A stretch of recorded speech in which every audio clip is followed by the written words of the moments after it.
All right, everyone, welcome back to the Inside Track presented by CallRevu. I am your co-host, Kurt Larson. Of course, joining me as always, VP of Product Marketing over here, Eric Glass. And our guest today, I could not be more excited. Doug Horner, you may know him before I introduce him from BenzsAndBowties. Let's get these stats correct.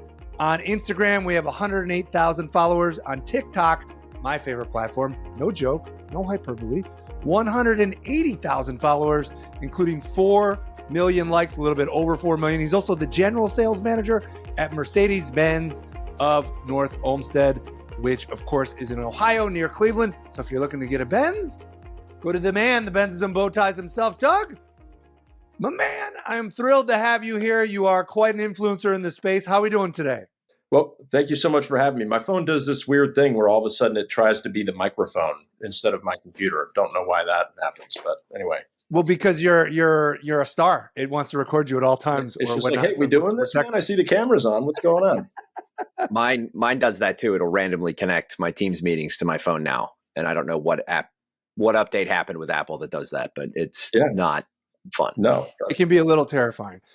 Doug, I think what we want to talk about today is your content creation journey, how you got started, why you got started, how you convinced people to let you do this, or if you did not have to do that, the success you've had, and where you want to go with this. Because I think it's fair to say in a lot of spaces, but especially the automotive space, as I've found, people can be a little reluctant to get on there, turn on their camera, start talking to people, but you are out there on a daily basis. So like any good superhero, because I'm a fan of superheroes and origin stories, where does this start? Were you making content prior to your career in automotive? No, in fact, I just like the dry answer. Simple answer. Yeah, I wasn't. And what's funny to me is I look back and I was barely engaging with social media at all prior to this. You know, I had Facebook, of course, and I had Instagram. I didn't have a TikTok really. And, you know, people would send me videos, like, you know, how friends will send you videos and they would just go unlooked at for months. Like I just was, you know, focused on work, wasn't really using it at all. And then I think that at the start of 2024, I thought, you know, okay, we're a little bit removed from COVID. The industry's normalizing a little bit, really trying to find our footing and figure out what the new normal looks like. So I was like, you know what I'm going to do? I'm going to start listening to podcasts every morning on the way to work. Instead, I'm going to turn off the music, put on something intelligent. And I was listening to automotive podcasts, industry experts, trying to figure out, what does everyone see? You know, where's the industry heading? What are they doing? Best practice type of stuff. And I was listening to the Car Dealership Guy podcast pretty often. And within a short period of time over the summer, he interviewed both Russ Richardson, which is Russ Flips Whips, and then George Saliba. And Russ is kind of like the OG automotive content creator. You know, he started doing it in the middle of COVID, really took off. And then George started maybe sometime in 2023. And I just kind of thought to myself, you know, I'm always looking for a way to kind of reach more people. And I clearly see the benefit of social media. And I had been trying to get, you know, I have a lot of young people on my sales team. They all use social media all the time. I'm like desperately trying to communicate to them on a daily basis, like, hey guys, like, you sit around and complain that you don't have enough people to talk to or enough to do, but you're also just kind of waiting for the phone to ring, right? Get in front of people. You should be doing this. Look at these other guys that are doing it and it's working. Nobody, they're like, yeah, we get it. Nobody would do it, right? So finally, I don't know what came over me. A little bit of it was, I don't want to say boredom, but just I've been in this industry since 2010. It's been a long time. It gets to be a little bit repetitive. And I thought, you know what? They won't do it, so I'll do it. Plus, it'll give me something. It'll kind of freshen up the business a little bit, because anybody who worked in a dealership, you know, before COVID, then during, then after, it was exhausting having your world turned upside down multiple times. It just was a lot. It was constant change. You know, of course, everybody in the car business was like, oh, COVID was great. Like profits were higher than they've ever been. But it's also, you know, you're suddenly just changing the way that you're doing business. You have to communicate to people in a different way from a pricing perspective. It was a lot. So I thought this will be fun. I can kind of hit the refresh button, and then it just sort of took off unexpectedly. All right, we got to step back, because this is what I love. I did not know this. We didn't do any prep. Mm-hmm. The fact that you weren't really invested on a personal level in social media in any way, shape, or form, and yet you still decided to put yourself out there. There's a lot to unpack there. So I just want to make sure you're saying you thought of it not only, I mean, forgetting the boredom for a second. Yeah.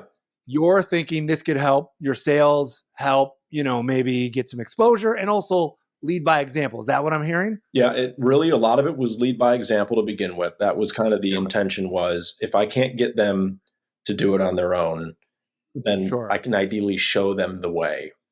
And, but yeah, that was really the main driver. Can I ask real quick, what was the hesitation before to jump into social media? Was it just? I think the same hesitation that everybody has, which is, what am I going to even make videos about? What am I going to do? Sure.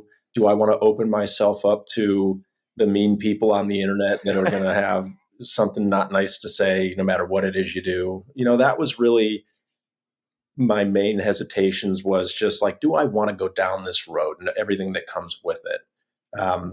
And do I want to have to try to be creative all the time? I mean, my initial hesitation was, I looked at somebody like Russ, and all of his videos are kind of like skit-based, a little bit comedic, a little bit of satire. I was like, I don't know if I can be that creative every day. And so that was the hesitation. But then when I'm watching George, and I'm like, oh, George is just filming himself working every day. I was like, I can do. And so that was kind of what finally pushed me over the edge. Did you have any, and I know this is a big hang up for a lot of people, so I'm just going to ask you honestly, did you have any imposter syndrome? Like, well, what do I have to say? Should I be out there? Is it going to hit me? People don't know what I'm saying. They're going to say that I don't know what I'm talking about. Or did that not factor in the equation at all? No, I don't think that I ever really dealt with that. Okay. Yeah. Okay. So are you talking to, how do you go about do you have to talk? Do you have to get buy-in from the people at your company at Mercedes-Benz where you're working at? Do you have to be like, look, I'm going to start doing this? And they're like, wait, what? Because a lot of people are hesitant to be like, I don't know if I want you out there, right, Doug, doing stuff. How did that go? Well, I just kind of started doing it. I've been with the company for a long time, and we've got a really tight-knit group. Like, what I love about where I work is that a lot of us have been there for a long time. We have a shared vision. We truly, like, a lot of the content is me trying to show everybody that, hey, not all car dealerships are sleazy. Some of us actually do have your best intentions in mind, and we play the long game, which means that we're going to be maybe a little bit less profitable on every deal in exchange for loyalty that, pays dividends down the road. So we have that kind of culture already. So it's like, I was never intending to do anything that was going to paint the company in a bad light, right? So it was never like, hey, I'm going to go out there and say ridiculous stuff. So I think once it started catching on, all of a sudden, my boss, and I really only have one person above me at the dealership, was kind of like, oh, people are starting to call me now saying they're seeing that you're seeing your videos. So I guess this really does work, huh? And then along the way, we kind of have learned by trial and error what can we do, what can't we do, as far as we don't ever want to, make the dealership be in a bad position. We don't ever want to, have an issue with Mercedes-Benz directly, right? Because we are a franchise dealer. So there are some things we have to be cognizant of as far as what we can and can't say. So it just was a little bit of trial and error, but I think that the buy-in was relatively immediate because the phone started ringing with people all over the place saying, hey, we're watching your videos. Well, that was going to be my question, is when did you know? How long did it take before you realized this is catching on a little bit more than perhaps you even expected? Yeah. So I really started, I think technically the first video I posted was like the last couple days of June. But let's call it the July 1 is really when I hit go. And by the end of July, it was like, wow, this is really kind of taken off. And then by middle of August, it was like, okay, this is getting to be like a whole thing now, right? So, within 30 days and then within 45 days, it was like off to the races.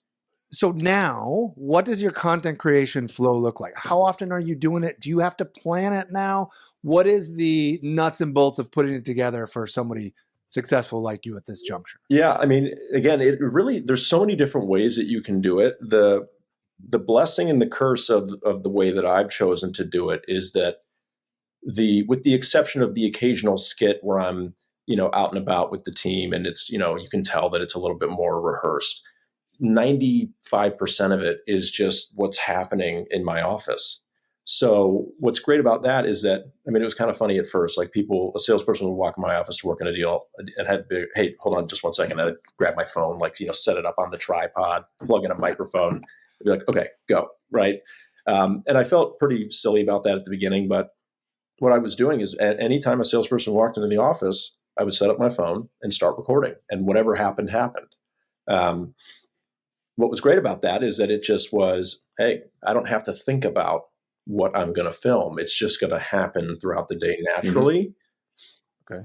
What was difficult about that is that I would then get home at the end of the night and I would sometimes have maybe 15 videos that were each between 3 and 10 minutes that I now have to go back, rewatch, figure out, was there even anything in this conversation interesting enough to turn into a video? So that part of it was like really exhausting versus somebody like Russ is like, okay, here's my idea. Here's the script. Let's go film it real quick. You shoot it in maybe 5 minutes and then you edit it in another 5 minutes, right? Where I'm now re-listening to hours of dialogue trying to figure out, is there anything in here of interest? So you're doing it all. You're doing the editing as well. Is that correct? Even at this point? So I have hired an editing team now. Yeah. I had to. Yeah. Right. You have a job, man. Yeah, exactly. Sales manager. So I do still, they put out 2 videos a day. And then if there's something very topical that I want to get out there in a hurry, or if I'm going to do like something kind of funny, like a skit, then I will shoot that and edit it and do that myself. So there is still some editing involved, but I've handed off a lot of it. So how do you, for listeners out there, how did you go about sourcing that editing crew? Because that's always interesting to me. Was it just you found somebody on Fiverr? Is it somebody you knew? Like what was that process? Yeah, so it was a referral. I mean, it was the team that George Saliba was using, and what was funny is that when you do start dipping your toe in the our social media world of kind of watching videos, and you see all of these people that are sort of in your niche, in your space, creating automotive content, and then it doesn't take long. If you kind of catch on and you become consistent and you start to have a following, all of a sudden, all of these people, right? So they're in your phone, you're chatting with them, you're getting referrals and recommendations. So yeah, it just was a referral. And I was like, look, if George trusts these people and I can see the finished product that's working well for him, then I trust him too. Nice. It's not unlike the business we work in, right? It's still word of mouth, referrals. 100%. I trust somebody's referral that they believe in more than I'll ever trust just a random person that I'm going to find. Yeah. Right. That's never going to change no matter what. It's still, even it's totally different, but I live in a neighborhood, a lot of families, and it's a constant, where did you get your car? What car do you like? Why do you like it? How's it working with all the sports equipment or whatever the case may be? It's totally. Have you found certain content performs better than others? Like, are you very aware, like, well, this will probably perform well? Or are you still surprised to this day when something goes, Yeah, every now and then you get surprised, but the internet likes controversy, right? So if there's that, I mean, I hate to say that, but that's right. If there is some level of controversy in the video, or there is a scenario that people just find totally outlandish, so the more ridiculous the scenario, the more people are into it. And, so we've had some epic negative equity situations that have come up in the last couple of years, really as a result of, people buying very high in COVID and then the market sort of falling again. So when people hear some of these numbers that we're discussing, those videos tend to do well. Although I don't love those all the time, because that is us trying to solve a very difficult problem for somebody. And if and when we do, it then opens the door for other people that are in that same situation to hope that we can do the same for them. And it's tough, right, when you're dealing with, numbers like that. But those tend to do well. Everyone's going to want to know this. So without getting into details, have you noticed a difference in sales, brand recognition for your specific store since you started doing your social media for the store? Oh yeah, absolutely.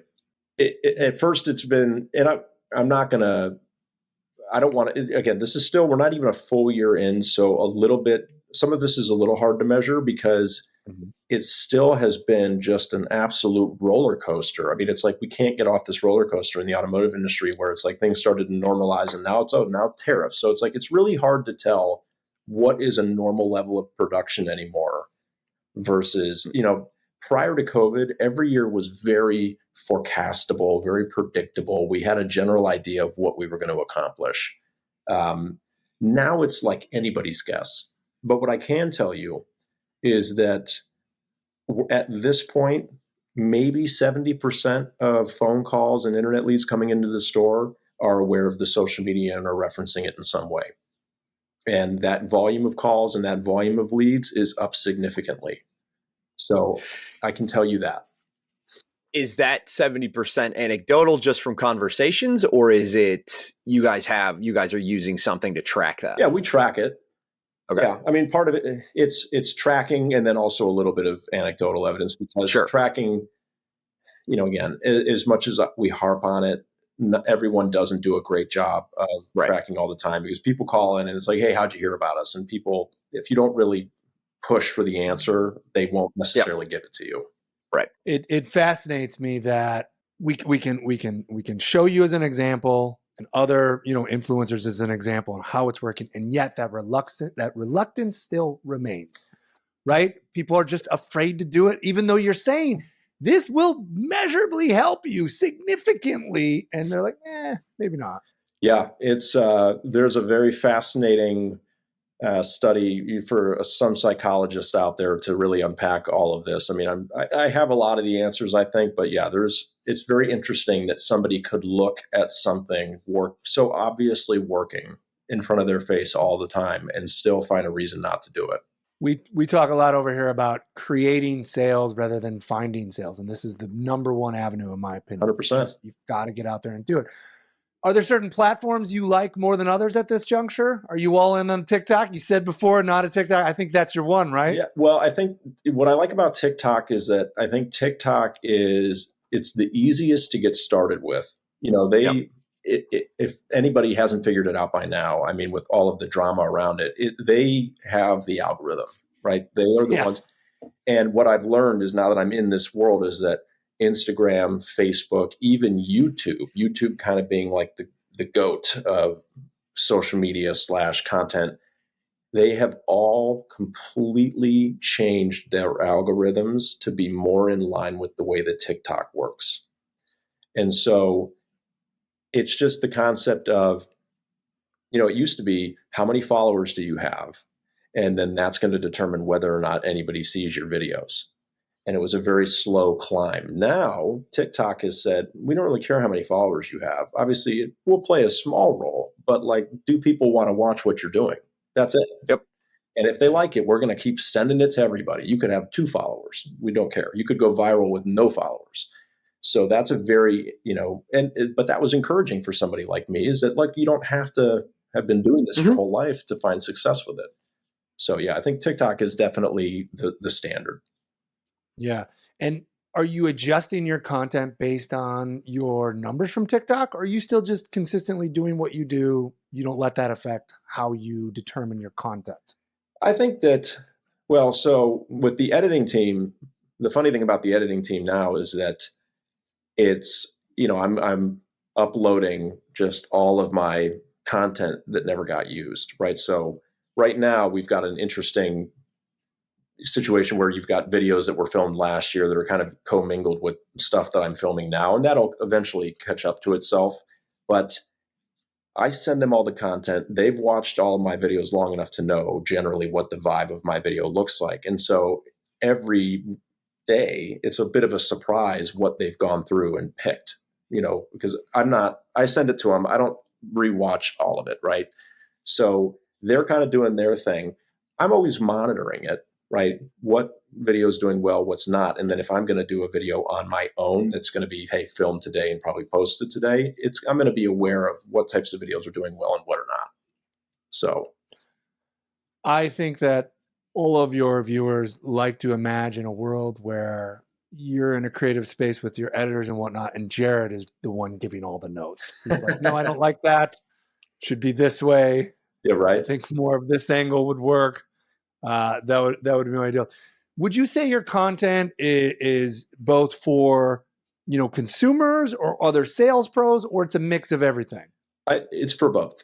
It truly is, because it was meant to be for consumers to begin with, right? Because my goal, and just going way back to the very beginning, when I got in the car business in 2010, I needed a job, right? I was out of college, I needed a job, and the economy was still in rough shape from the housing crisis. There wasn't a lot of great opportunity. And so I sort of fell into car sales like so many people do. And then I kind of fell in love with it. And what made me want to stay was that I quickly realized, okay, now I see why people have the opinion that they do of so many car dealerships, because it is a lot of nonsense most places, a lot of games, a lot of training with concepts and sales strategies that worked way back when. Sure. And dealers had all the information and consumers had none. But so I kind of always had this thing. I was like, you know what? I want to just prove to people that it can be fun to buy a car and that you can do it without feeling, gross and getting ripped off. And so that has always driven me. And then when I started doing this, it was like, I want to show people that that's how we do it here. And for better or for worse, right? There are a lot of dealerships that don't like my content because they want to do it the old school way, right? They don't want people to have as much information as I'm putting out there. And so really it's mostly for the consumers, and then for the dealers that want to do it in a more transparent, upfront way, it's for them as well.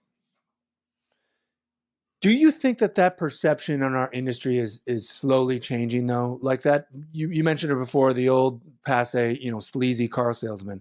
I feel like someone like yourself, or there's a lot of people out there, quite frankly, that we are slowly starting to change this because, as you pointed out, the consumer has so many more tools at their disposal now that you're playing a foolish game if you're trying to sleight of hand over here. Like, they have the knowledge, so be open. So do you feel like we are turning a little bit of a corner though as a whole? We definitely are, but it's happening more slowly than I would like to see. And the problem, and this is just kind of my theory, is that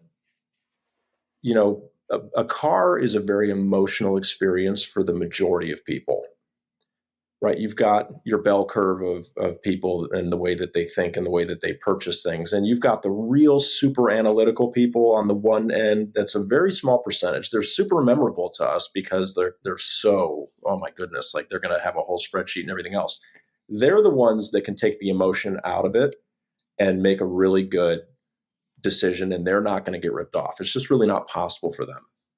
But for too many other people, they get very emotional. They find a car that they love and they ignore red flags, and they do get taken advantage of because they just, even though they know better, they can't help themselves in that moment. And so that is the problem that we're combating. And, of course, then they're angry about it later. But it's this weird scenario where it's like there's more resources than ever before. There's more content creation with people trying to show you the way. But there are still people that are making bad decisions with their purchasing of vehicles that the dealers that don't want to do it the right way don't really have much reason to change because people keep allowing them to do it the way they've done it. Right. So, follow-up question then. You've obviously, you believe in this culture and this methodology of transparency, openness, that emotional connection, things like that. How do you go about instilling those same values in your sales agents, right? Because they're part of the industry as well.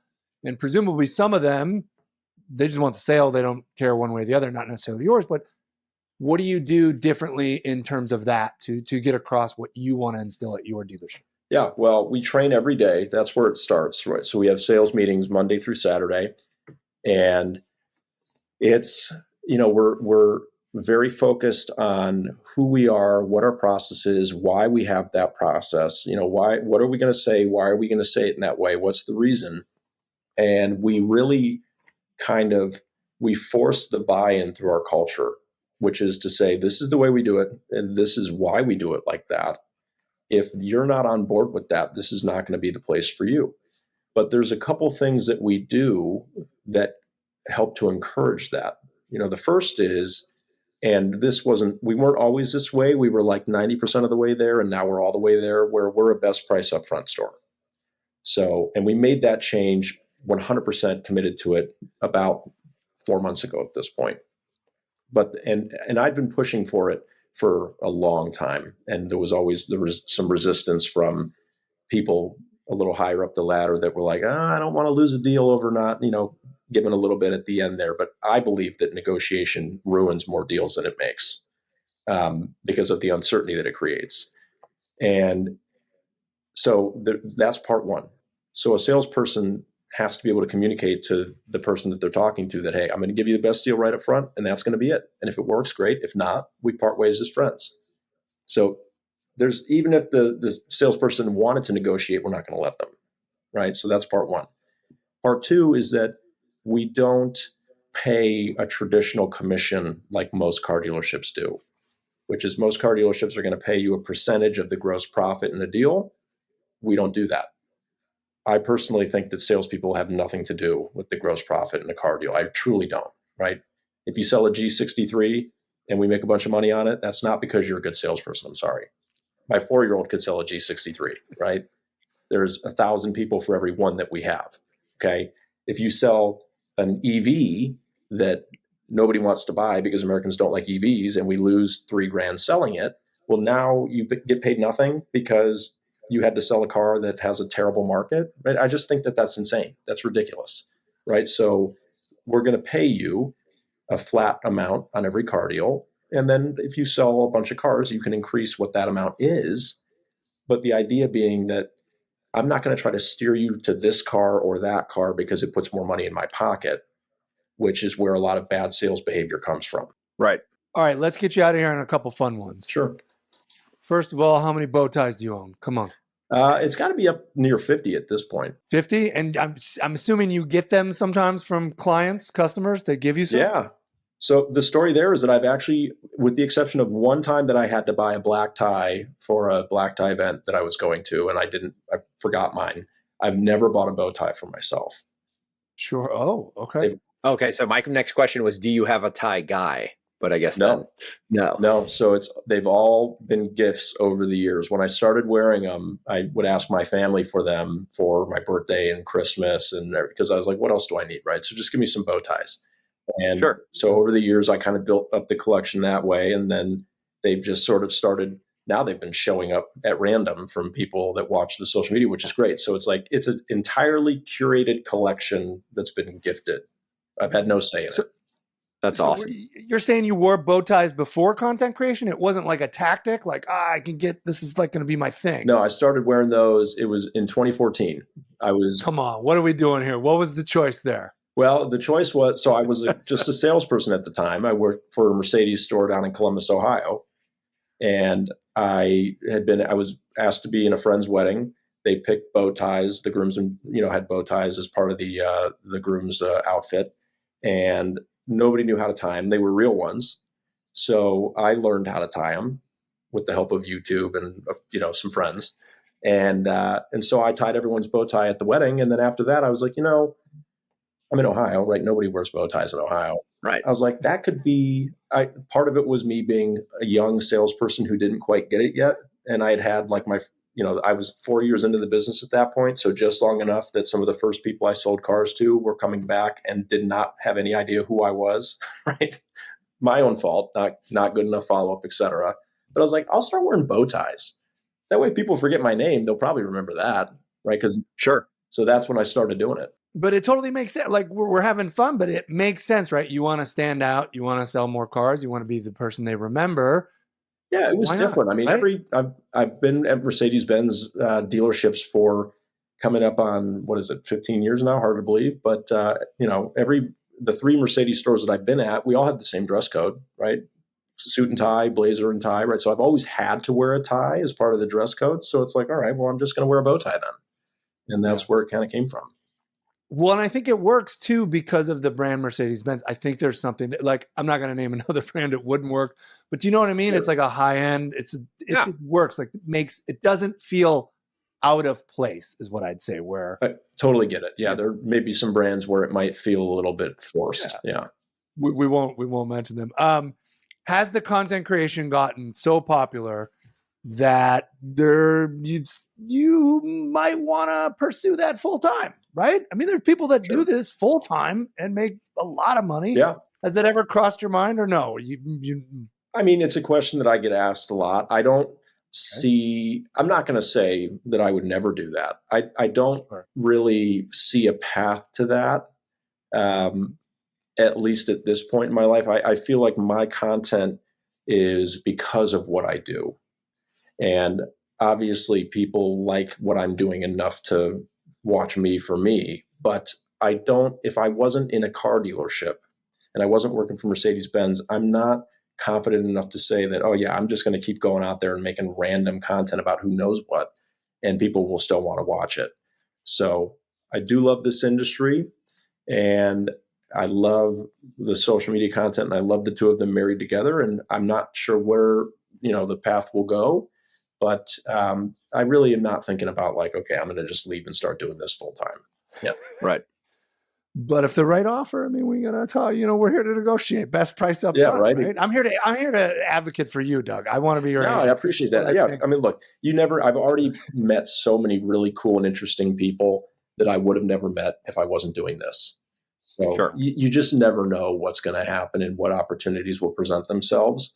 And I feel very blessed and fortunate that people just have cared to watch, right? That means a lot to me, that they like the content and myself and what I'm saying enough to keep coming back and watching. So that's, makes me feel like it's worth doing. Well, and I got to imagine, listen, you're doing great by, the Mercedes-Benz store in North Olmsted, for those of you in the Cleveland area. But I got to imagine it must personally feel pretty good to be to entertain people. Forget the information, just to entertain people and to have them come back and watch you. Like there's got to be some solace in that. Yes. Oh, definitely. Definitely. I mean, it's cool when everybody likes to be complimented, right? No matter what the compliment is. So when somebody pays you a compliment, and if that compliment is, I love watching your videos, no more complicated. Hey, I love watching you talk about leases, or I love watching you talk about negative equity. Just, I love your videos. It makes you feel good, right? Because somebody's saying that what you're doing provides some joy to me. And so how could that not make you feel good? All right. I agree with that. Last question, Doug. Yeah. There's people out there listening to this. They're thinking about it right now. They're like, maybe I should do this. Maybe I should. What's the one piece of advice you'd give them? Well, I would say is tried and true as it is, just do it, right? There's always going to be a reason not to. You're always going to find a reason to talk yourself out of it. But if you find yourself keep coming back to this place mentally of, I want more, I deserve more, I know I can give more and do more, then really the only, I would say, I don't want to say the easy way, but the most effective way to give yourself that opportunity is to put yourself in front of people. Because you're either going to be the type of person, and many of us are this way, and I was for a long time as well, you're going to be either reactive, which is you're mostly waiting for the world to kind of hand you something, right? Or somebody to tell you what to do, waiting for the phone to ring, waiting for somebody to randomly think of you and call you to do business. Or you're going to just go out there and you're going to find those people. And I'm not saying go knock on doors, right? the beauty of this is that all you're doing every day is you're putting something out that's probably something that you're already doing anyway. And you're just creating little bite-sized pieces of awareness every day. That's like, I remind my team, I'm like, hey, every time I post a video, it's like, hi, I'm Doug and I sell Mercedes-Benzes and I work at a Mercedes store. Right. And I also will kind of teach you about what that looks like. That's all it is. It's a little reminder every day.